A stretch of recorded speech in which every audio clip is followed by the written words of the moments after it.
পররাষ্ট্রমন্ত্রী? বাংলাদেশের সাবেক পররাষ্ট্রমন্ত্রী, আলোচিত এবং সমালোচিত জনাব আব্দুল মোমেন, তার স্ত্রী অর্থাৎ সাবেক স্ত্রী নিউ জার্সির একটি বাসায় মৃত্যুবরণ করেছেন। দুঃখজনক হলো এটি যে তার সন্তানাদি রয়েছেন আমেরিকাতে, তারা বিভিন্ন কাজে ব্যস্ত। তিনি একা থাকতেন এবং পুলিশ দরজা খুলে তার মৃতদেহ উদ্ধার করেছে। আসলে আমরা যারা বাংলাদেশি, আমাদের একাকিত্বের যে জীবন সেটি খুব একটা দেখা যায় না, কিন্তু প্রবাসে কিছু কিছু পরিবারের মধ্যে সেটি ঘটে। ইনি হচ্ছেন আমাদের সাবেক পররাষ্ট্রমন্ত্রীর সাবেক স্ত্রী, এবং যেহেতু উনি একা থাকতেন, মানসিকভাবে হয়তো বা বিভিন্ন সমস্যার মধ্যে ছিলেন, সেটা থেকে শারীরিক সমস্যা তৈরি হয়। তার আরেকটি পরিচয় রয়েছে, তিনি বর্তমান প্রধানমন্ত্রীর ঘনিষ্ঠ বান্ধবী বটে। আমি যেটা বলতে চাচ্ছি যে বাংলাদেশি যারা প্রবাসী যুক্তরাষ্ট্রে রয়েছেন, বিভিন্নভাবে তারা যারা বয়স হয়ে যান, মানসিকভাবে বিভিন্ন সমস্যায় ভুগে থাকেন, সেটা থেকে শারীরিক সমস্যাও তৈরি হয়। যারা বয়স্ক মানুষ, তাদের একা থাকাটা, একাকিত্বের কষ্টটা আমরা কতটা উপলব্ধি করি। আমরা মানসিক রোগ নিয়ে, মানসিক যন্ত্রণা নিয়ে কথা বলি, কিন্তু যারা সুস্থ মানুষ, তাদের যখন বয়স হয়ে যায়, তারা যখন একা থাকেন, তাদের কত ধরনের সমস্যা হতে পারে। তারা অনেক কিছু ইচ্ছে করতে পারে, কিন্তু তিনি সেটি চেপে রাখেন। তার ইচ্ছা করতে পারে কোথাও যেতে, তার ইচ্ছা করতে পারে তার প্রিয়জনদের সাথে কথা বলতে, কিন্তু পরিস্থিতি, পরিবেশ সেটা হতে দেয় না।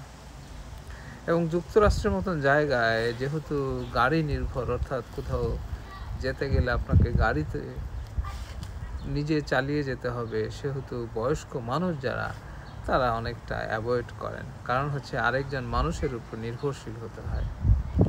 সব কিছু মিলিয়ে যুক্তরাষ্ট্রের যে বাংলাদেশি বংশোদ্ভূত যারা আছেন, বয়স্ক মানুষ, তাদের দেখাশোনা করার জন্য তেমন কোনো উদ্যোগ নেওয়া হয় না।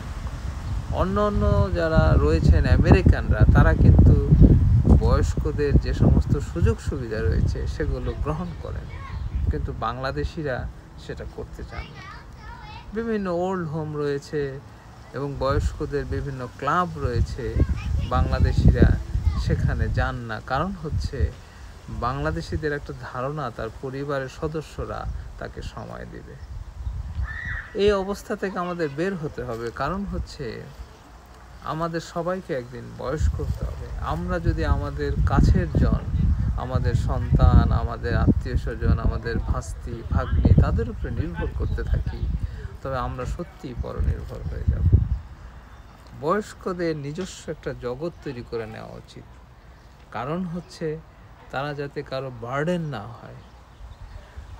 প্রিয়জনরা যদি মনে করে যে আমার একজন মুরব্বী আমার বার্ডেন, তারা মুখে হয়তো বলবে না, তারা হয়তো ওইভাবে মনে মনেও বলবে না, কিন্তু আপনি কেন আরেকজনের বার্ডেন হবেন?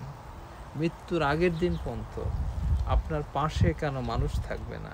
এই কারণে আপনাকে নিজের মতন করে কিছু বন্ধুবান্ধব তৈরি করতে হবে, নিজের মতন করে একটা সার্কেল তৈরি করতে হবে, নিজের মতন করে একটা কর্মক্ষেত্র তৈরি করতে হবে। রিটায়ার্ড লাইফ কখনোই ভালো না, কোনো না কোনো কাজে ব্যস্ত থাকতে হবে। মমিন সাহেবের স্ত্রী, অর্থাৎ সাবেক স্ত্রী নিয়ে কথাগুলো বললাম, উনি মৃত্যুবরণ করেছে, এটা দুঃখজনক। ওনার সন্তানের জন্য, ওনার আত্মীয় স্বজনের জন্য এটা দুঃখজনক। এই প্রসঙ্গে আমি বয়স্কদের, অর্থাৎ যুক্তরাষ্ট্রের যে সমস্ত বাংলাদেশি বয়স্ক মানুষ রয়েছেন, তাদের বিষয়গুলো উল্লেখ করলাম। অনেকেই দেখা যায় যে আমেরিকার পাসপোর্ট রয়েছে, আমেরিকায় থাকেন না, বাংলাদেশে থাকেন। কেন থাকেন? কারণ হচ্ছে যে তারা ওই রকম সুযোগ সুবিধা গ্রহণ করতে পারেন না। কিন্তু এটা কি ঠিক? আমেরিকায় বাংলাদেশের থেকে অনেক বেশি সুযোগ সুবিধা সে গ্রহণ করতে পারে। তার চিকিৎসার ব্যবস্থা এখানে অনেক ভালো, তার সামাজিক নিরাপত্তা এখানে অনেক ভালো, তারপরেও তিনি বাংলাদেশে ফিরে যান। কেন যান? বাংলাদেশের চিকিৎসা ব্যবস্থা অতটা উন্নত নয়, তারপরেও তিনি যান। এই অবস্থার পরিবর্তন করার জন্য কি করতে হবে? আমরা যারা বাংলাদেশি লোকজন আছি, আমাদের যারা সিনিয়র আছেন, আমরাও 2 দিন পরে বয়স্ক, আমরা অবশ্যই 50-এর দশকে, এখন 50-এর কোঠায় বয়স, আমাদের যখন 70-80 বছর হবে, তখন আমরা যাতে অসহায় না হই তার জন্য এখন থেকেই ব্যবস্থা নেওয়া উচিত।